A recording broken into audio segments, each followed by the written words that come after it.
How's it going, everybody? So today's going to be a bit of a long one because I have been a little busy over the weekend. So we're going to read this week on Kairos, we're going to read about PAX Australia, and we are going to read about how the update got delayed, I believe, until this upcoming either Monday or Tuesday. So hang on. But in the meantime, another week, boys, another talk. Welcome back to This Week on Kairos Borderlands 4.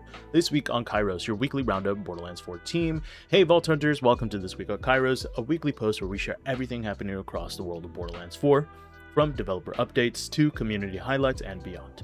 Every Friday, we'll be here with the latest news, fan creations, dev spotlights, helpful resources, and anything else we think you'll want to see. Whether you're looking to catch up, dive deeper, or just see what your fellow players are up to, this is the place. Alright, and then update notes where you can submit a ticket, everything else. And then hooroo, Vault Hunters, Borderlands 4, the first few months. So we are in Q4 of 2025. As we can see, the game launched September 12th, and then it seems like free content, The Horrors of Kairos, is coming October 23rd. Leave that lands on a Thursday through November 6th. New legendary weapons, new cosmetic, and new weather variants. And then right afterwards, we're good. Bounty Pack 1 November 20th releases How Rush Saved Mercenary Day. We are going to get new missions and boss, new legendary gear, vault card with 24 cosmetics and 4 pieces of rerollable gear, 1 Vault Hunter style, 1 Echo 4 drone, and 1 vehicle. The last free content, or the last content in general for Q4 of 2025, will be the Invincible boss, the Bloom Reaper. It's a high-level boss variant and arena, new legendary weapons, and additional ultimate Vault Hunter mode level. And then in Q1, that is when we are going to get Bounty Pack 2. Everything is grayed out, as you can see. New mission and boss, new legendary gear, vault card with 24 cosmetic for rerollable gear, player skin, Echo 4 drone, and finally 1 vehicle. And then we also get pearlescent rarities being added in Q1. And then short time after, we are going to get the first major DLC, the story pack, Mad Ellie and the Vault of the Damned, where that's where we are going to get the new Vault Hunter cache, new main story mission, new map zone, new side missions, new legendary gear, new cosmetic with 4 Vault Hunter heads and styles, 4 weapon skins, 2 vehicle, 3 Echo 4 skins, so 6 and attachments, my bad, and 1 Echo 4 frame. And then beyond Q1 of 2026, that is when we get everything else, right? So we are just constantly getting weekly updates that are changing around what bosses we're able to go farm, Maurice's black market machine, so on and so forth. Absolutely amazing. And then we will get into the PAX Australia stuff, but we are first going to go ahead and finish reading here. All right, the Vex Community Challenge drill sites eradicated. Nicely done, Vault Hunters. Borderlands 4 players collectively completed the community challenge Death for All using Vex the Siren. With the help of Trouble, Spectres, Reapers, and a whole lot of bullets, you all managed to wipe out 2,333,013 drill sites and sent countless rippers to the great beyond. To reward your collective efforts as the Siren, here's the shift code Mass Market Appeal for the Vault Hunter skin usable by Vex. All right, and then you can redeem it in-game or using Shift Online. And now for the Harlow Community Challenge, which I believe ends today, if I'm not mistaken. Community Challenge, Tronstonian Reason, from October 17th, collectively complete 350,000 contracts as Harlow to earn.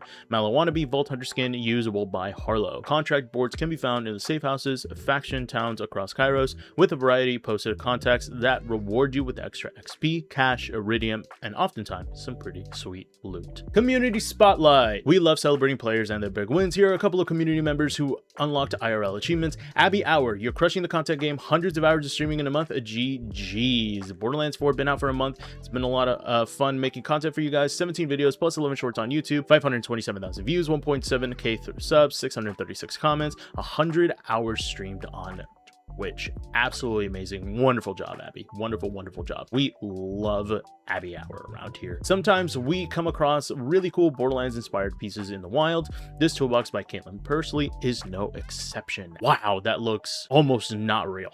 That's awesome. And then you have your screenshots over here, and then behind the team, Ashen Macaulay. I really hope I'm saying your name right. All right, Borderlands 4 data scientist lead. Every week we're spotlighting one of the minds behind the mayhem. You'll get to learn a lot about folks folks from Gearbox and 2K and how each person who touches the game influences and is influenced by Borderlands 4. This week, we're talking to Ashton McCulley, 2K's data scientist lead. What's one weapon or mechanic generated by data that you did not expect? Ashton, look, we knew people were gonna have fun killing Splashdown, but we didn't know it was going to be that fun. You all have killed him a shit ton. You fought Splashdown 47 million times since launch. That's almost double the next highest boss. He might be the unluckiest bastard on all of Kairos, and we have a guy that was abandoned by his own legs. Which in-game event or system generates the weirdest, most unpredictable data spikes? Ashton, it's always the most vanilla events that end up surprising you. For me, it was seeing how many of you are out there at player level 1 million. I'm pretty sure we don't have that, but a few of you are definitely getting there somehow. Also, early on, the data team had an area of the game that we refer to as Murder Canyon. As it was a low-level area, all the enemies had ranged weapons and the players mostly had great pistols. The edges were softened a bit, but it's still pretty difficult, and it's always interesting looking at the death data in a particular area. What's one metric you track if you can invent it from scratch? No technical limits. We'd really want to go full timekeeper. So let's get a bolt in you and then we'll measure your dopamine levels when the legendary wombo combo drops. But seriously, I would love to know how people feel as they go through the tiers in our game. There's so much we can see quantitatively, but I'd love to ask you. You just fought the boss 10 times in a row, died 8 minutes in, and you're going back for more. What drives you? It's the Elden Ring mentality or the Souls-like mentality, dude.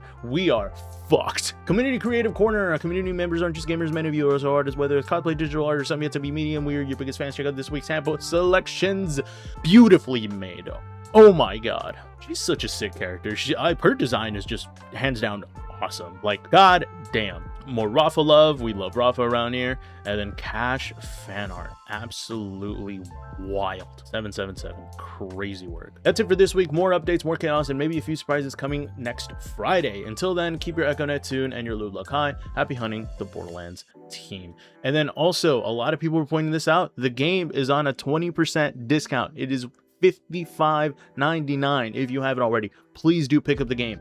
And for that price, absolutely amazing and absolutely worth it. All right, now it's time for the Borderlands 4 update. So it was a really short one. That's why I didn't even bother it. So they are basically postponing the what's it called? They are postponing the major update because they're working on really big changes, apparently. So let's just read it. Borderlands 4 update. Hey there, Vault Hunters. Quick update that our day 30 update, which includes balance adjustments, performance and stability improvement, and some new quality of life features, will be hitting early next week. We took a few extra days to help ensure a great experience for you. Until then, this week's new set of weekly activities will roll out later today, October 16th. Thank you for continued support as enhancements and updates to Borderlands 4. They said the same thing over in the Borderlands Discord. And now it is time to cover what was covered at PAX Australia. So, new Borderlands 4 post-launch content details from PAX Australia Bounty Pack 1, the first seasonal mini event, Invincible Boss, and more reveals. I already read through the picture, so I'm just going to try to condense anything that I see that I've already said. During our panel at PAX Australia, we shared new details about upcoming content in Borderlands 4 post-launch roadmap. We've put together this overview of what to expect from all this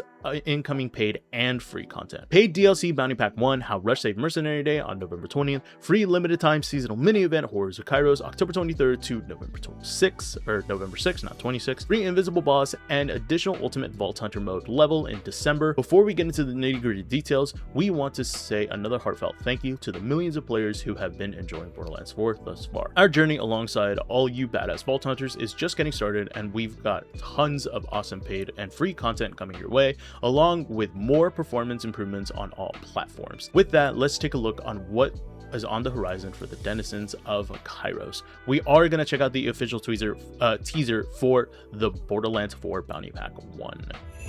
Hey, want to throw a holiday party? Let's spread some cheer. Happy Mercenary Day. Gift delivery, all yours. I bring a gift to forestall your crippling despair. Cool. Let's light this up. I see you, Vault Hunter. Okay. Oh, by all means, come and get me. Interesting. How Rush Saved Mercenary Day. Coming November 20th, 2025.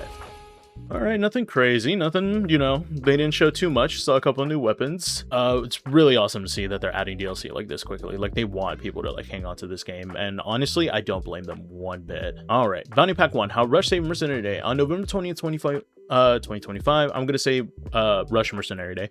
Rush Mercenary Day will get you into the holiday spirit as Borderlands 4's first bounty pack. As a quick refresher, bounty packs are paid DLC that bring new bite-sized yet flavorful narrative content to Kairos, kind of like the Headhunter DLCs from Borderlands 2, along with new gear to earn and cosmetics to collect, plus a vault card that lets you unlock additional loot through gameplay. Rush Mercenary Day is the first of our 4 bounty packs included in the bounty pack bundle. The bounty pack bundle comes with the deluxe and super deluxe editions of Borderlands 4 and is available for separate purchase. Rush, the affable leader of the Outlanders, is feeling homesick and nostalgic for the holidays he's cherished in years past. By his calculation, it's about to be Mercenary Day, a jolly time for gift giving and gunslinging with friends and family, and he'd like to bring that same festive cheer to the people on Kairos. But his hopes for the holiday merriment stand in direct opposition to Screw, the Timekeeper's Minister of Culture, who's changed with keeping celebrations as bland and as homogenous as possible. Across the series, all new main missions, you'll show Screw the true meaning of Mercenary Day and by any means necessary, maybe score some new legendary loot in the process. Bounty Pack 1 also includes a vault card with new rewards you'll earn through gameplay, with 24 cosmetic items to unlock 4 pieces of rerollable gear to offer. The rerollable gear can be earned as many times as you like,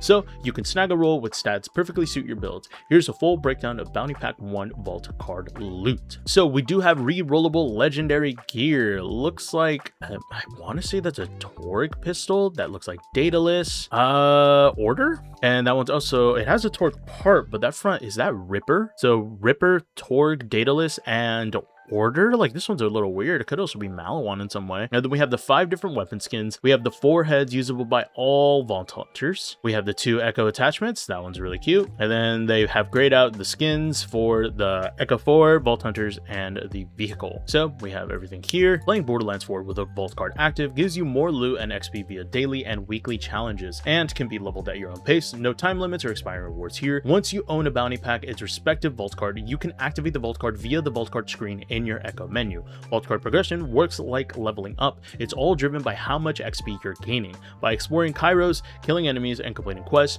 you'll fill up your Vault card progression in addition to your regular XP. In addition to Bounty Pack 1 features a few extra goodies to find. 1 new Digital vehicle available shortly after starting the main mission, 1 Vault Hunter skin usable by Vex, Rafa, Amon, and Harlow, available after beating the boss and completing the Bounty Pack's final mission, 1 Echo 4 drone skin available after beating the boss and completing the Bounty Pack's final main mission. To ensure that you jump into Bounty Pack 1 right when it launches on November 20th, here's a breakdown of the different ways to acquire this paid DLC. If you don't own Borderlands 4, purchase Borderlands 4 Deluxe or Super Deluxe Edition. Both include the Bounty Pack bundle. If you already own Borderlands 4, option 1, purchase the Bounty Pack bundle that includes Bounty Pack 1. Option 2, purchase Bounty Pack 1 individually. Borderlands 4 Horrors of Kairos, October 23rd, November 6th. So that is this coming Thursday is when this starts. We'll have 1 new skin for all weapons, seasonal weather variant, 1 legendary weapon, 1 legendary grenade, and 1 head usable by all Vault Hunters. Free seasonal mini event Horrors of Kairos.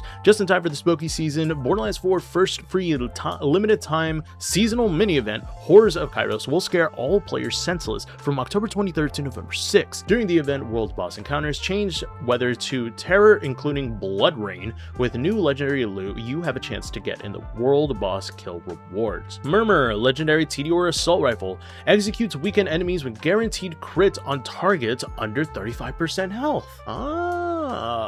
That's interesting. Okay. Scully, legendary order grenade. This death-dealing grenade fires out projectile as it seeks out the nearest target. Oh man, what was that grenade called in Borderlands 3? I know it will work really well with a certain flak build, so that'd be really cool to see if there's some sort of implementation with that in this game. In addition, we'll be serving up some Shift Codes treats during the event. Gourd Your Loins Vault Hunter Pumpkin, head usable by Vex, Rafa, Amon, and Harlow, and Hex Appeal weapon skin that could be equipped to any weapon. Keep an eye on the Borderlands social channels and ensure you don't miss the Shift Codes before they are gone. Free endgame updates, Bloom Reaper, the Invincible, and a new UVHM level. If you think your Vault Hunter's build and loadout is strong enough to take any opponent down, down, you'll soon have a deadly new challenge to conquer, Bloom Reaper the Invincible. The first of the endgame bosses, Invincible, coming to Borderlands 4 as free updates for all players. The Invincible moniker is a throwback to the raid bosses of previous Borderlands game, so these aren't literally unkillable enemies, but you'll have to contend with their massive health pools, extremely lethal attack damage, and new modifiers that can seriously shorten your life expectancy. Making it a new arena that this raid boss calls home is one thing. Taking Bloom Reaper down is another matter entirely. Should you somehow manage to prevail, you'll have a chance at all new legendary loot as proof of your hard-fought victory. Bloom Reaper the Invincible is coming to Borderlands 4 as a part of a free update in December 2025, which will also add a new Vault Hunter mode level for added layer of difficulty. You can learn more about Vault Hunter mode in Borderlands 4 and game overview. Still, much more to come. As you can see in the post-launch roadmap, these updates take us to the end of 2025, but there's lots more paid and free content in coming 2026. In case you missed it, we also recently shared a teaser of Cash, the first of 2 new Vault Hunters coming to Borderlands 4 as part of your paid story pack DLCs. We're continuing to push out weekly update notes, improving the game with improving performance for PC players as one of our top priorities. If you're encountering any issues, please contact 2K support for direct assistance. You could also read a troubleshooting guide, known issues, and so forth. All right, and I believe that is it for our PAX update, our This Week in Kairos, and of course, our little mini update announcements. All right, thank you everybody so much for watching. And don't forget, there was also the weekly reset, and Chonso Need a Reason, join the community effort. Okay, I'll see you guys in the next one. Bye!